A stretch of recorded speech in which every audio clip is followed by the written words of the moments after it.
And how is NSM going to do it, and is this what Gabby's doing? That's a good question.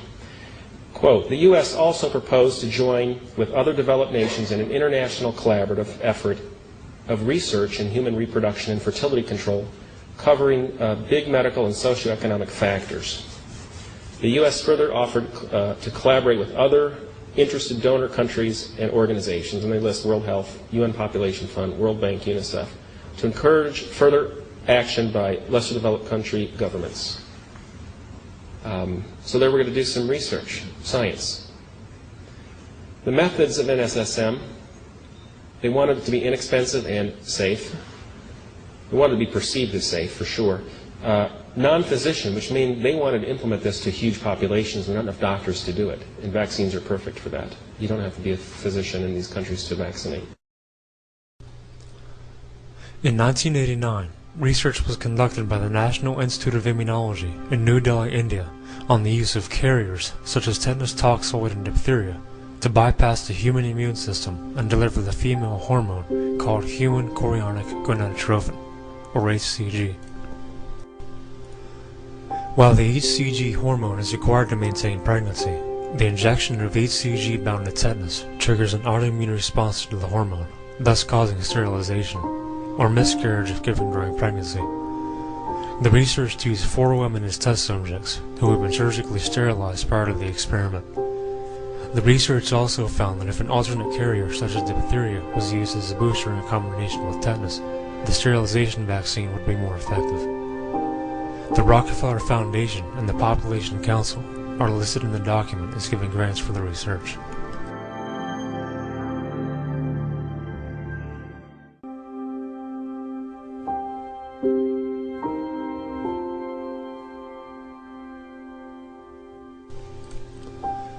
On November 4, 1996, the publication Vaccine Weekly carried an article detailing an investigation that was carried out by the Philippine Medical Association into the discovery of HCG in tetanus vaccine supplies. As reported, have women in the Philippines and possibly elsewhere surreptitiously been used as guinea pigs in an international anti-fertility campaign? A medical study in the Philippines suggested that may well be the case. A study conducted by the Philippine Medical Association on behalf of the Philippine Department of Health revealed that almost 20% of the tetanus vaccine sample positive for the hormone human chorionic gonadotrophin. This was in a little editorial column in the same Lancet a few weeks earlier. The title of this article is A Well-Managed Controversial Population Policy. And they go on to say that there's this policy in Nigeria, they're trying to reduce population, they're running out of resources, they're growing too fast, yada, yada, yada. Last paragraph says this: during the recent national immunization campaign, vaccination for childhood diseases and tetanus toxoid for pregnant women, in some villages women escaped and hid in the bushes thinking they were going to be given an injection to stop them from having children. What a coincidence. There are well-documented allegations of abuse with tetanus HCG in Nicaragua, Mexico, and the Philippines. So well documented that the Department of Health in the Philippines investigated this. They found that 20% of the vials they tested were positive for HCG. The World Health said, oh, it's just a contaminant. They found this out because they had a program for tetanus to pregnant women and young women, only girls, when 70% of the cases of tetanus are in men.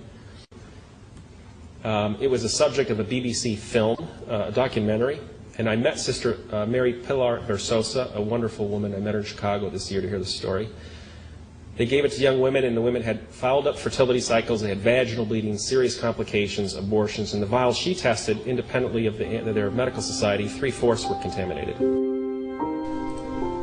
Vaccination has become an often feared event across the Third World. Fears of sterilization due to immunization are brushed aside as rumors by the World Health Organization, UNICEF, and others who administer the vaccines, despite documented evidence to the contrary. According to the Akha people of Thailand, pregnant women are denied ID cards for their children if they refuse to receive a tetanus vaccine. Women who receive the vaccine while pregnant have had violent miscarriages. Matthew McDaniel, a human rights activist who has been working with the Akha people, spoke with a local medical facility that administers the vaccines. McDaniel confronted the staff regarding the accounts of a cow being denied ID cards upon refusal of vaccination, but was met with denial.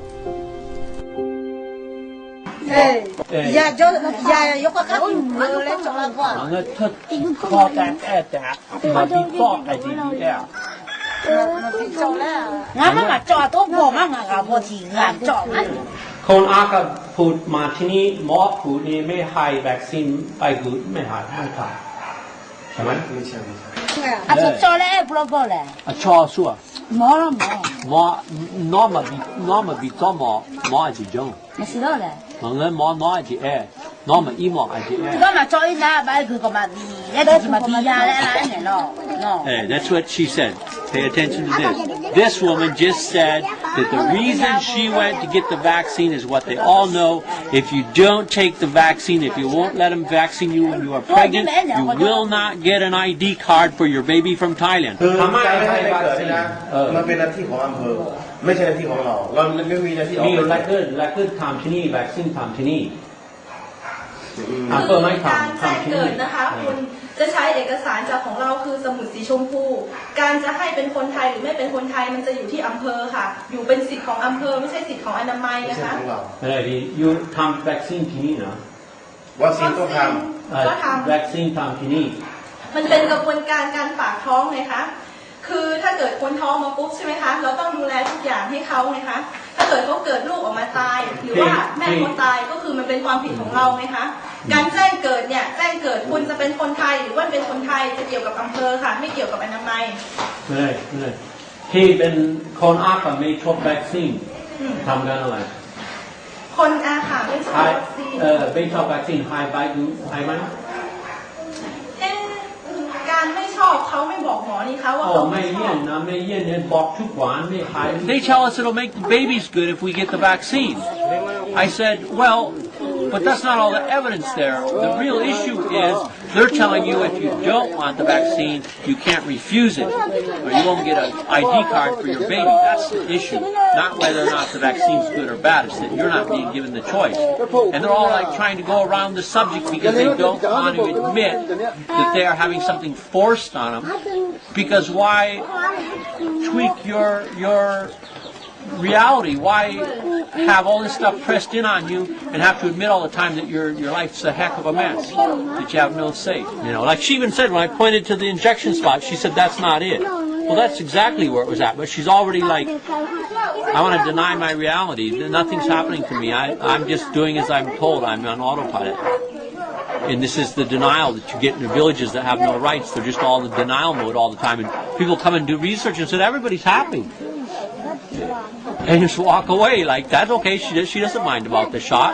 And you say, well, she's not going to dare speak out about the shot because she don't have any say. She has no power, no security, so she didn't talk about it. McDaniel also met with two Akha women who spoke about multiple miscarriages that took place after being vaccinated while pregnant.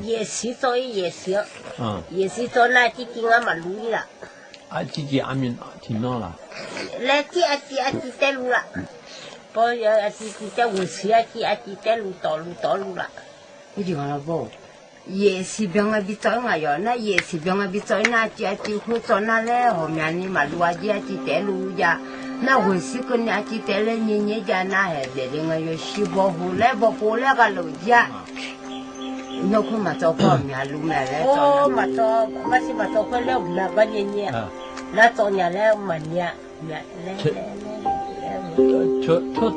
to ni sure you got too many. Ngao mo go ku ba ya sa pu ta jo yo nga le yang ga yu lang ba na ne ze ko yu lang ngao lang u le ko yo nga na nga le ji da le nga ye shi ho she ji le bo ko ga lo ji ta la tu an bo he da na yo lo jam si ma de lo